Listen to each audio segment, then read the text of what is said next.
जय हिंद दोस्तों। और अगर तुम लोग नए हो तो सब्सक्राइब करो, वो जो लाल वाला बटन है उस पर फूट फेंक के मारो या फिर मोमबत्ती, मुझे नहीं पता, बस क्लिक हो जाना चाहिए। अब ये जो इंडिया ने दावा किया है, मेरा जो अपना ओपिनियन है, ये भी एक फेक न्यूज़ ही है और इंडिया चांद के ऊपर नहीं गया। 4 साल की मेहनत, आपकी बात बिल्कुल ठीक है, 615 करोड़ बिल्कुल ठीक है, बट आई पर्सनली बिलीव कि this is a marketing stunt. वो अपने आप को पूरी दुनिया में ग्लोबली रिकग्नाइज करवाना चाह रहे हैं कि हमारे पास पैसा है, हम इस तरह से जाके दुनिया में जाके हम ये जी हमने चांद पे पहुंच गए, हम मजीद पता नहीं क्या क्या करेंगे। ये उनका मिशन बेसिकली मार्केटिंग है, नथिंग एल्स। इंडिया अगर कहता है कि चांद के ऊपर मैं गया हूँ, उनके पास तस्वीरें, तो तस्वीरें तो अमेरिका के पास भी थी, तस्वीरें उन्होंने भी बनाई हुई थी, लेकिन वो मैंने पढ़ा भी था और मेरा ओपिनियन भी है कि वो चांद के ऊपर नहीं गया था। और इसी तरह से इंडिया का भी है कि ये जो वीडियो उन्होंने बनाई, लाइव कवरेज बनाई, वो फेक भी हो सकती है। पाकिस्तान की मिसाइल की टेक्नोलॉजी है हमारे आर्मी के पास, जितने माने जाने जाते हैं अमेरिका के बराबर जाने जाते हैं हमारे मिसाइल। इवन के चाइना से तो, इंडिया से तो बहुत अच्छे हैं, हमें जाना चाहिए था उससे इंडिया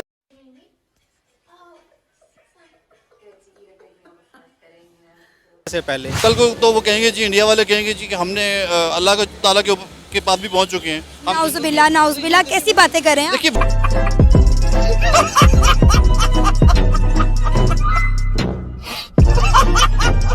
साउथ पोल पे उन्होंने लैंड किया है, तो सबसे पहले तो इंडिया को कंग्रेचुलेट करना चाहेंगे कि उनका चंद्रयान 3 मिशन इसरो ने किया, Indian space and research organisation है, जिसके बारे में हम इसके बारे में पढ़ भी रहे थे।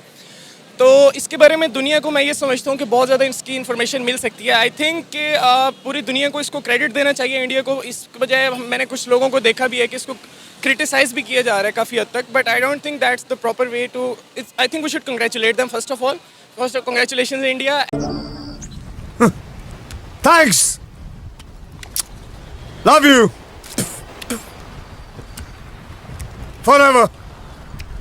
एंड सेकेंडली, इससे दुनिया को, मेरा नहीं है पर्सनली, आई बिलीव कि इतना ज़्यादा कोई फ़ायदा नहीं है। मून पे चले जाएं, मार्स पे अगर आप जाते हैं, ठीक है, मार्स पे जाके, मार्स पे तो चले इंसानी ज़िंदगी के सर्वाइवल का किसी न किसी हद तक आप कह सकते हैं कि सर्वाइव कर सकते हैं, क्योंकि इलॉन मस्क के हम देखते हैं, वो इस बारे में बड़ा एक्टिव है कि जी हम इन पे किसी न किसी तरह ह्यूमन नेचर बना सकते हैं। पानी है वहाँ पे, ऑक्सीजन जनरेट की जा सकती है, ऑक्सीजन नेचुरली अवेलेबल है वहाँ पे। तो मार्स का तो चलें किसी हद तक फ़ायदा है आपको। तो मून पे जाने का ठीक है, आप वहाँ पे जाके रिसर्च वगैरह ऑर्गेनाइजेशंस आपकी कर सकती हैं, सारा कुछ कर सकते हैं, but I personally don't believe कि इसका कोई ऐसा कोई फ़ायदा नहीं है उनको। अरे मुझे चक्कर आने लग गया अब। आई पर्सनली बिलीव कि this is a marketing stunt. वो अपने आप को पूरी दुनिया में ग्लोबली रिकग्नाइज करवाना चाह रहे हैं कि हमारे पास पैसा है, हम इस तरह से जाके दुनिया में जाके हम ये जी हमने चांद पे पहुंच गए, हम मजीद पता नहीं क्या क्या करेंगे। ये उनका मिशन बेसिकली मार्केटिंग है, नथिंग एल्स।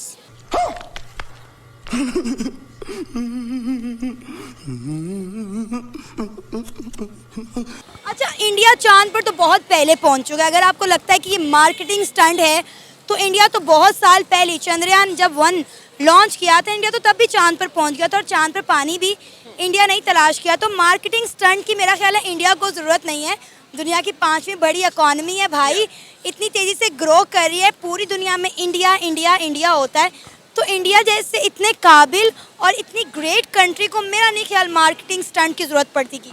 जैसे आपने कहा कि वो 5th largest economy of the world, और उनका पहले भी बहुत सारा नाम बच चुका हुआ है पूरे माशरे में, सोसाइटी में, ये कैसे हुआ है? उन्होंने काम किया है, अपने आप को मनवाया है, मेहनत की है। चंद्रयान 1 उन्होंने किया, चंद्रयान 2 किया, चंद्रयान 3 किया। चंद्रयान 3 से ही उनका नाम चढ़ रहा है ज़्यादा से ज़्यादा। चंद्रयान 1, 2, 3 ऐसा करते जाए, आप लोग उसको बहुत ज़्यादा वो कह रहे हैं कि जी चंद्रयान पे इंडिया चला। मैं इसको इस तरह से देख रहा हूँ कि अगर इंटरव्यू का इस चीज़ का बेसिकली मकसद अगर ये है कि पाकिस्तान अगर क्या कर रहा है। अच्छा, एक मिनट मेरी बात सुने। क्या इंडिया ने इन 3 मिशन के अलावा और कुछ नहीं किया? टेस्ला इंडिया में लॉन्च हो चुका है, एप्पल हो चुका है, आईटी के तमाम बड़े ऑफिसेस इंडिया में हैं, इवन के चाइना से कंपनीज अपने मैन्युफैक्चरिंग हब्स उठाकर जो है वो इंडिया में लगा दिए हैं।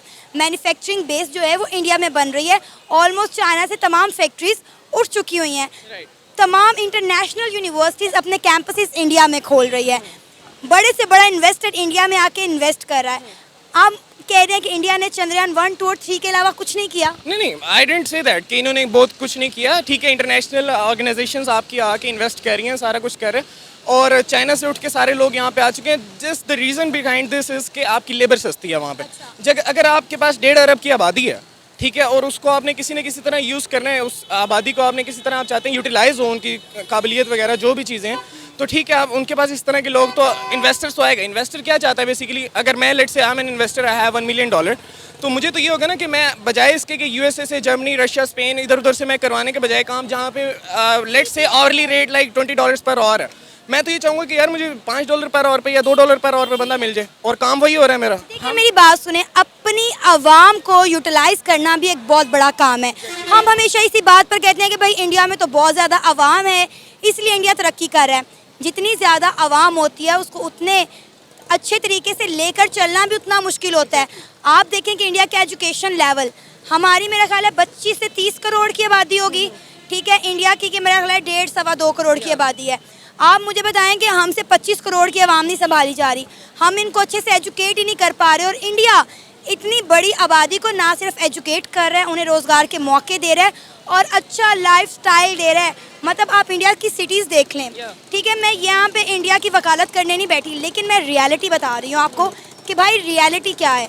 तो मुझे बताएं कि कम आबादी वाले मुल्क को लेकर चलना आसान होता है कि ज़्यादा आबादी वाले मुल्क को लेकर चलना ज़्यादा आसान होता है? नहीं, बात है अपने आप के साथ मुखलिसी की, बात यहाँ पे ख़त्म हो जाती है। ये पॉइंट है, आप अपने साथ मुखलिस नहीं है, हम एज ए नेशन अपने साथ मुखलिस नहीं है, इंडिया एज ए नेशन अपने साथ मुखलिस है। बीइंग ए सॉफ्टवेयर इंजीनियर, हमारे काफ़ी सारे रिसेंटली मैं दुबई में जॉब करता रहा हूँ, ठीक है, 1 साल मैंने दुबई में जॉब किया, मेरे काफ़ी सारे इंडियन कोलीग्स थे। अब मैंने पर्सनली ये चीज़ एनालाइज की कि यार वो अपने साथ वो अपने काम को सिंसियर लेते हैं। हम बहुत ज़्यादा डंडी मारने वाली कौम है। मरना है क्या भोसड़ी के, मरना तेरे को डर नहीं लगता?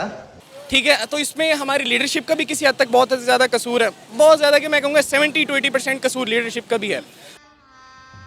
गजब बेइज्जती है। जैसे जैसी पाकिस्तान की मिसाइल की टेक्नोलॉजी है हमारे आर्मी के पास, जितने माने जाने जाते हैं, अमेरिका के बराबर जाने जाते हैं हमारे मिसाइल। इवन के चाइना से तो, इंडिया से तो बहुत अच्छे हैं, हमें जाना चाहिए था उससे, इंडिया से पहले। मैं नहीं मानता। लेकिन वजह ये है कि हमारी यूटिलाइजेशन बिल्कुल उसके लेवल पर भी नहीं जाती। जैसे इंडिया में इस चीज़ में बहुत ज़्यादा उन्होंने इन्वेस्टमेंट की है, आईटी में, दूसरी चीज़ों में, वो उनको यूटिलाइज़ करके ऊपर चले गए। हालांकि सेम मिसाइल यूज़ होते हैं जो उसमें यूज़ हुए हैं, हम उनसे पहले काफ़ी जा सकते थे। यही तो आप देख लें, हमारा हमसाया मुल्क भारत, जिसने हमने हमेशा जंग करने की बातें की हैं, उसने तो अपने घर में बैठे बैठे हमें हरा दिया है। आज वो चांद पर पहुंच गया और हम ज़मीन पर रहने के भी काबिल नहीं रहे।